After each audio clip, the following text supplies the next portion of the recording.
and welcome to my channel. My name is Julia and this is an abundance of books, and today we're going to be talking about the best and worst books on all of my shelves. I just saw Jessie the Reader do this and I thought it would be really fun, especially because I was looking for a way to talk about books that I haven't read in a little while. I feel like I do a wrap up and then they sort of leave my mind. I thought this would also be good at making me make tough choices because most of the books that I read are from the library, so I only own books that either have beautiful covers, ones that I can't get from the library, or all-time favorites. But I am going to make it a little bit easier on myself because these are basically all of the books in frame right now that we're going to talk about. So there's only, what, 1, 2, 3, 4, 5, 6 and a half shelves that we're going to talk about. So I'm going to let myself do 2 if I need to. I should also mention that I don't separate my read and unread books. So if you see a book on a shelf that's your favorite and I don't pick it, just assume that I haven't read it yet and your feelings won't be hurt. Good, good. Let's go ahead and get started with my rainbow shelf. I'm gonna pick 2 for this one. Immediately, the worst book is jumping out to me because it is The Wives by Tarryn Fisher. This is a very bad thriller about a woman named Wednesday. That is her Christian name, Wednesday. And her husband is also married to 2 other women. They don't communicate amongst themselves. I'm not entirely clear on what exactly happens in this book, but I do know that the ending ruined it for me and for a lot of people. That's the only book I really hated. The other book that I didn't really like was Howard's End by E.M. Forster. This is a modern classic, 1910. It was just kind of boring. I'm not built for classics for this kind of story where nothing really happens in the end. But I found this beautiful edition at a yard sale, so I bought it because I'm shallow like that. However, the best books on the shelf are some of my favorites all time. We have The Blinds by Adam Sternberg and Dark Matter by Blake Crouch. The Blinds is about a community where it's full of people who have had their memory wiped. So they're either convicted criminals who have forgotten their past, and this is like instead of serving life in prison, they go to this community. And some of them are like in witness protection, and you're following a couple perspectives, but one of them is Cooper, the new sheriff, as he investigates amid questions from his ambitious deputy, terrified citizens, and the mysterious outsiders who threaten to tear the whole place down, all while protecting his own dangerous secrets. Because of course, everyone has secrets. This is such a good book. I need more people to read it because I need people to talk with me about it. This is your official call to action. One that needs no introduction is Dark Matter. Everybody loves this book. Everybody's read this book. I really don't need to tell you how great it is, but I will. It is about a man. He's knocked unconscious, and when he wakes up, his life is not the one he knows. His wife is not his wife. His son was never born, and he's not an ordinary physics professor.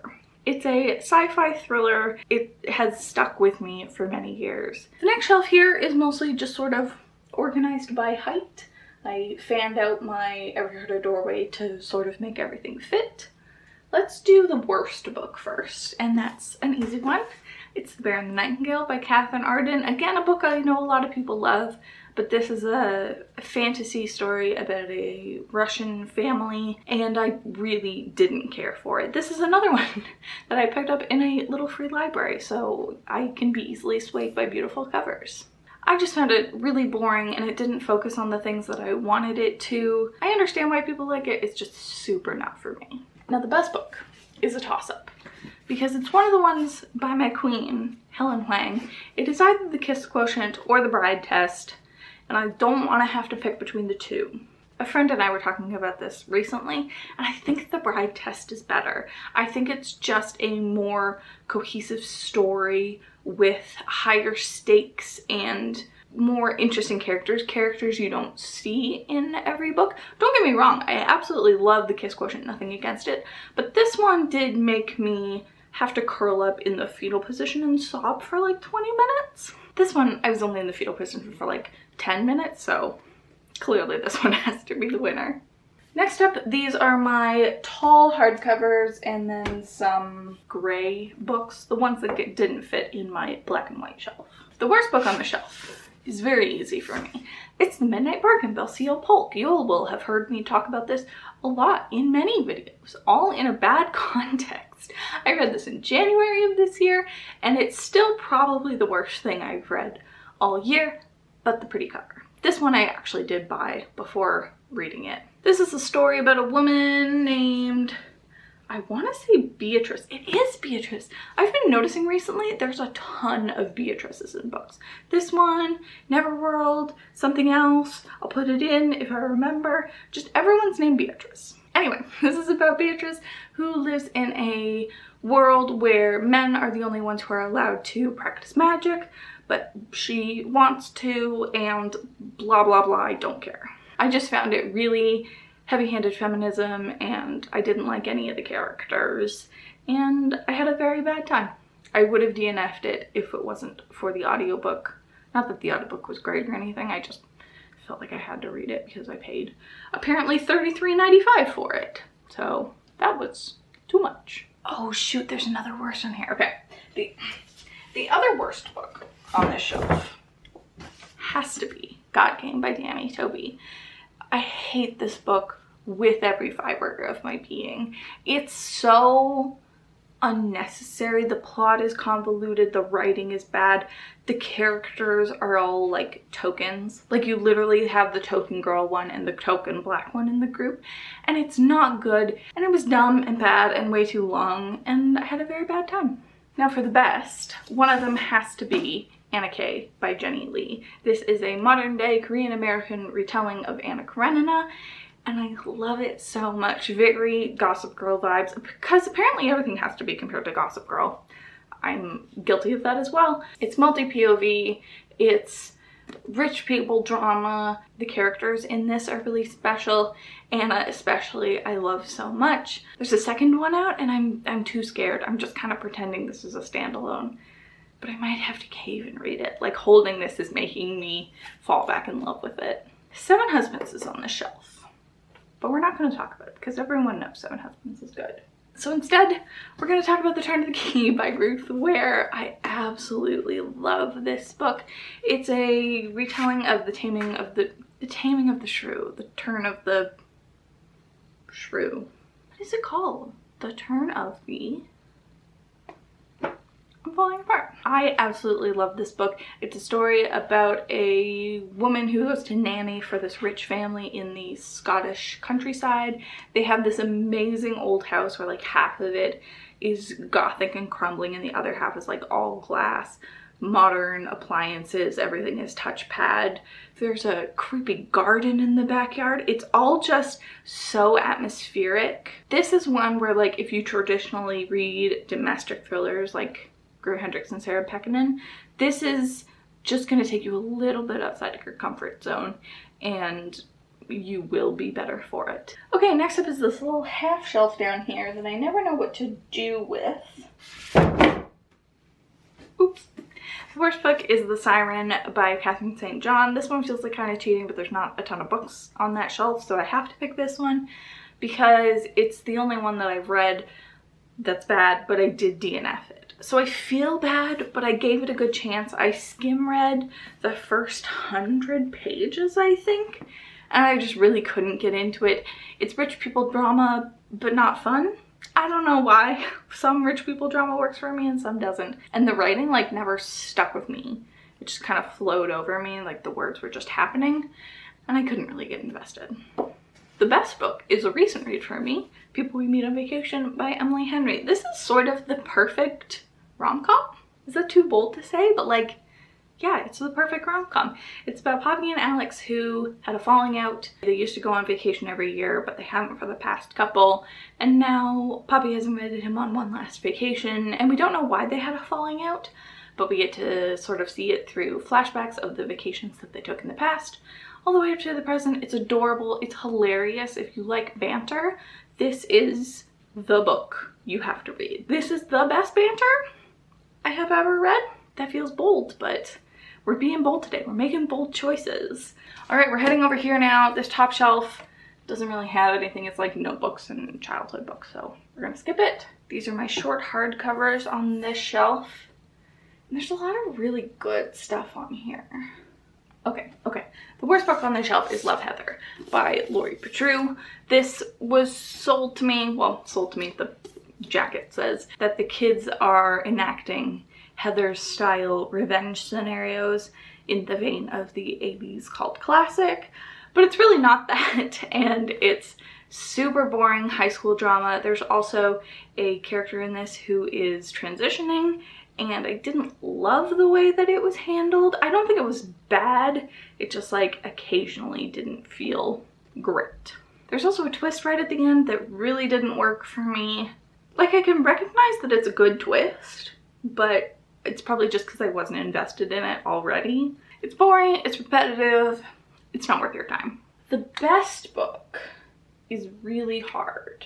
Anthropocene, Yes Daddy, Sadie, On the Come Up, all incredible favorites for me. But right now, what's calling me is Never Old Wake by Marisha Pessl. This book, I said in my reading vlog where I read it, should not exist. It's just too good. It doesn't make sense how all of these concepts can work together. It's a Groundhog Day murder mystery, sort of in line with The Midnight Library, but also with a little bit of House of Leaves in there. It shouldn't work, and yet there's no way to talk about this book without spoiling it either, so you just have to trust me. You have to read it. Alright, next up is this shelf, which is my black and white shelf, because I wanted the rainbow theme to continue, but whatever, this is what I've done. The worst book on this shelf is Milk and Honey by Ruby Kaur. It just is. This is a book of poetry that super didn't work for me. If it worked for you, I'm very happy for you, but I just couldn't take this seriously. Let me find something for you. I am a museum full of art, but you had your eyes shut. It really doesn't work for me in any way. It was kind of a laugh a minute reading it, but I know it's very popular, good on the author, make that money. You tricked me into doing it because I bought this one new, but this is not a book for me. Now, what is a book for me, you ask? There's a lot of really good ones on here. Here's the problem. I can't find another bad book on this shelf, but I can find 3 favorites. So I have to just pick one. My babies. I'm trying to decide between Children of Time by Adrian Tchaikovsky, Exhalation by Ted Chiang, and Behind Her Eyes by Sarah Pinborough. All 3 of these are all-time favorites for me, and just like well, I was gonna say and they're all quality, but this one I know a lot of people hate, but I absolutely loved it. These 2 I think are just objectively incredible books. This one won New York Times 10 best books, and this one won the Arthur C. Clarke Award.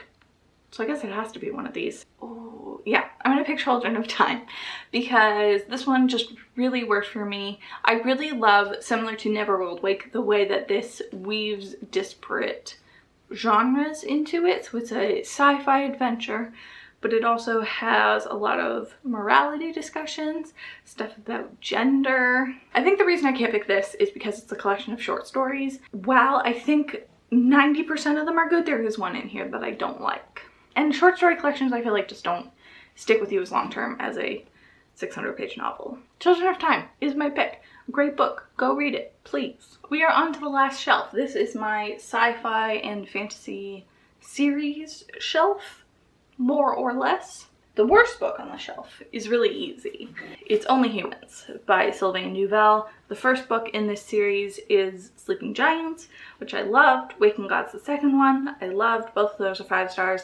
This one is like a 1 star. It takes a totally different direction. It's really not well executed. I think this book is universally not hated, but not enjoyed, especially in comparison to the first 2 books. This shelf is actually really easy because the best book on it is The Long Way to a Small Angry Planet by Becky Chambers. I've read the first 2 books in this series. The second one is A Closed and Common Orbit, and I do love that one a lot, but I think that this one is better. It's about a crew who are on their way to do a job digging a wormhole through space, but it's a very character-driven story. Really cool aliens in it. My big pet peeve, probably from growing up watching lots of Star Trek, is I hate humanoids. I hate when you can just tell it's a guy in a mask, like just some stuff glued onto your face. This has such a variety of aliens. Bird people, slug people. There's an AI in it, which of course I love. This again is one that I feel like is just a quality book. Did it win something? Oh, it also won the Arthur C. Clarke Award. So yeah, maybe I should just read all of the Arthur C. Clarke winners. Note to editing me. Mark that down. And we're done. Those are all of the best and worst books on my shelf. I hope you enjoyed. If I didn't pick your favorite book and you want to yell at me, please go ahead. There honestly is a chance that I haven't read it, and so if you want to bump it up my TBR, please do so. Thank you for joining me. Have a lovely day, and I'll see you in my next one. Bye!